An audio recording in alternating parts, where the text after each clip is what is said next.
right now, but it has to do with a fiscal policy, monetary policy, and foreign policy of way too much spending. But it took a lot of years for us to get here. The people in this country have been begging for a change in direction, and they haven't had it. It's time we gave it to them. We've got a lot to get to on the economy to begin with. Let's go to Janet Hook of the LA Times.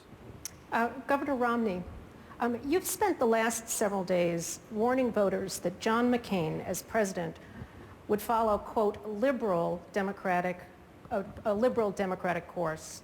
But by most measures, doesn't he have a pretty mainstream conservative record? I'm sure on many issues he does, and he's a good Republican. I wouldn't question those credentials at all. But there are a number of pieces of legislation where his views are out of the mainstream, at least in my view, of conservative Republican thought. So, for instance, he's opposed to drilling in Anwar. I believe, if I'm wrong, correct me, Senator. He voted twice against the Bush tax cuts. Only 2 Republicans did that. He is the co-author of McCain-Feingold, which I think took a whack at the First Amendment, and I do believe as well hurt our party pretty significantly, and I think has made money have an even greater influence in politics today, not less influence. He also was one of the co-authors of McCain-Kennedy. The first bill, by the way, not that bad. About 5 or 10% of the people, by our calculation, got a form of amnesty. Most people went home. Under the final version of McCain-Kennedy, everybody who was here illegally, other than those who committed crimes, was eligible to receive a Z visa for $3,000. They got to stay here for the rest of their life. That's not a Republican thought. And then now McCain-Lieberman, which is a unilateral, meaning U.S. only imposed cap-and-trade program, which puts a burden as much as 50 cents a gallon on gasoline in this country. It basically says Americans are going to pay for the cost of global warming, not the Chinese and Indians and so forth. So those views are outside the mainstream of Republican conservative thought. And I guess I'd also note that if you get endorsed by the New York Times, you're probably not a conservative. Senator McCain? Let me note that I was endorsed by your 2 hometown newspapers who know you best, including the very conservative Boston Herald, I'd say the same who know thing. you well better than anybody. So I'll guarantee you the Arizona Republic will be endorsing me, my friend. Let me just say I'm proud of my conservative record.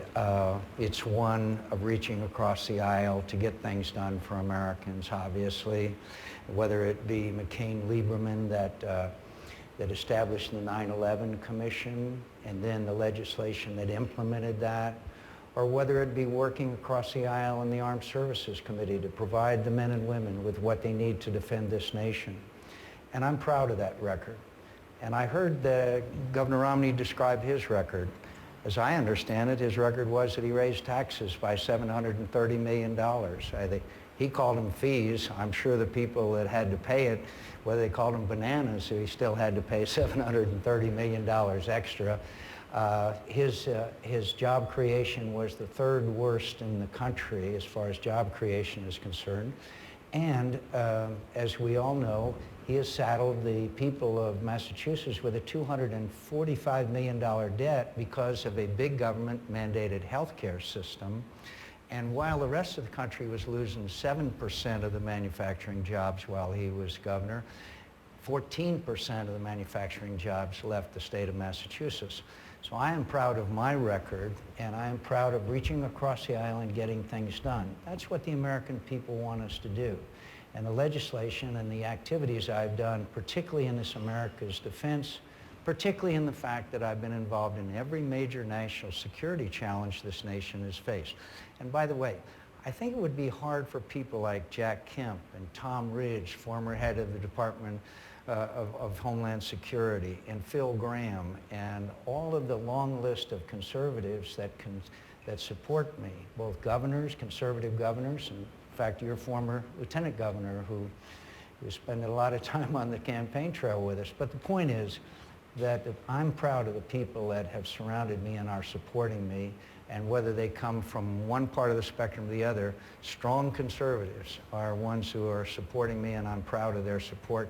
And I'll rely on people to judge me by the company that I keep. Governor Romney? Okay, I got a little work to do here. Let me help you with the facts here, Senator. First of all, my Lieutenant Governor, Kerry Healy, endorsed me and is supporting me and is working all over the state for me. My predecessor in office, Governor Swift is supporting you. When you say that our state ranked number 3 in job creation, the study you're relying upon is a study that included her term in office. And during her term in office, 141,000 jobs were lost. During my term in office, we added jobs. And from the lowest point, we added 60,000 new jobs. So that study, unfortunately, included the wrong data. With regards to fees, we raised fees $240 million, not $730 million. Facts are stubborn things. We audited our fee increase because, of course, we cared. Now, why do we raise fees, $240 million? We had a $3 billion budget shortfall. We decided we were not going to raise taxes, and we found that some fees hadn't been raised in as many as 20 years.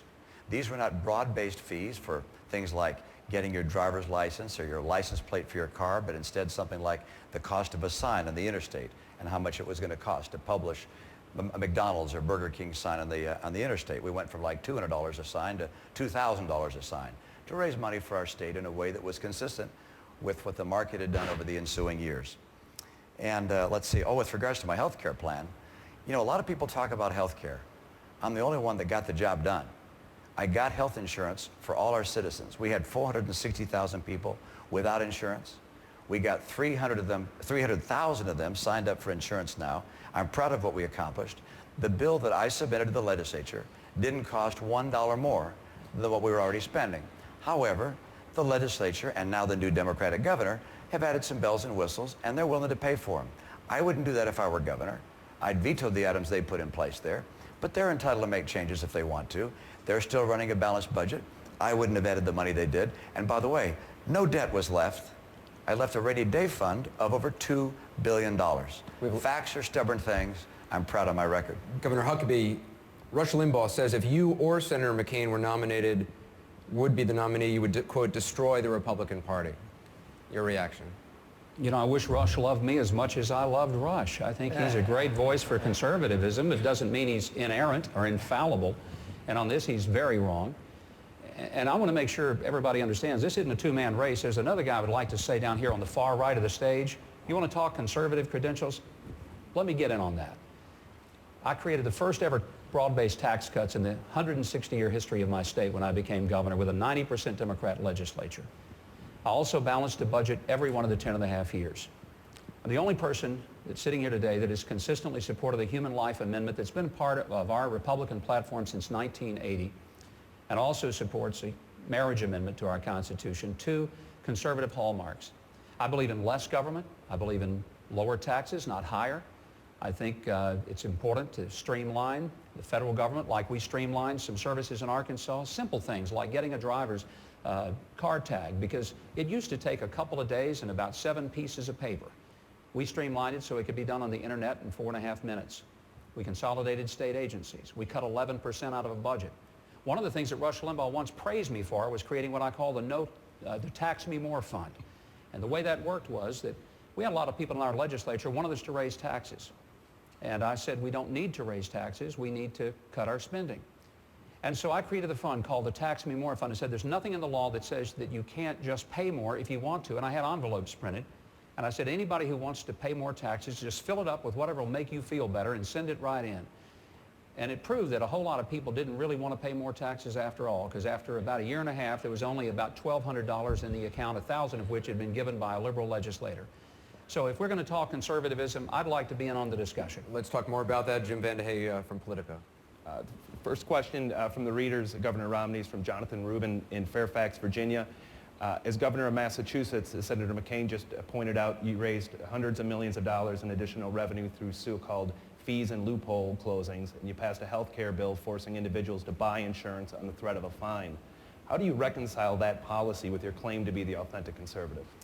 Well, let's talk about each. I mentioned fees, and I think it's appropriate if the state is providing a service to someone that's not a requirement to have a car or a driver's license, but instead, let's say we're going to be taking out a oil tank from your backyard because it's leaking into the ground, and the state's going to provide that service, that to charge a fee sufficient to do so makes a lot of sense.